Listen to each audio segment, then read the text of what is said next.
Because a marriage without community is a vulnerable marriage. Let me say it again. A marriage without community is a vulnerable marriage. A marriage without community is a marriage that leaves the door open for the devil to attack.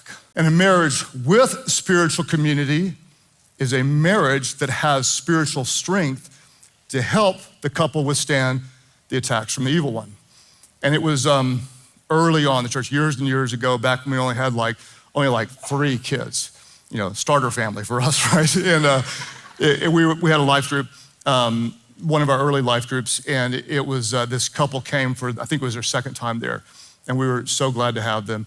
And you could tell they were really, really heavy emotionally. And so we said, hey, this is a safe place if you want to talk about anything. And they held back, and finally the tears burst open, and she said, you tell him. And he said, I have been cheating on my wife. And they were brand new to the group, and I was so proud of the love of God through this community.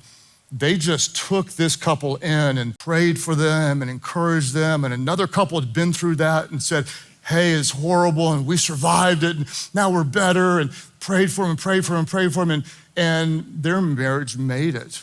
Well, we ended up moving on, did another life group, and probably 22, 23 years went by. And Amy and I were out at a restaurant, and we looked up, and there were our old friends. And they came charging toward us and hugged us and showed us their kids, and there were more of them, and they were older and stuff. And they said, hey, I want you to know our life group back then saved our marriage. And I just thought to myself, yes, it's so true, because a marriage without community is a vulnerable marriage. And a marriage with community has the spiritual strength of the people of God to help you through those difficult times.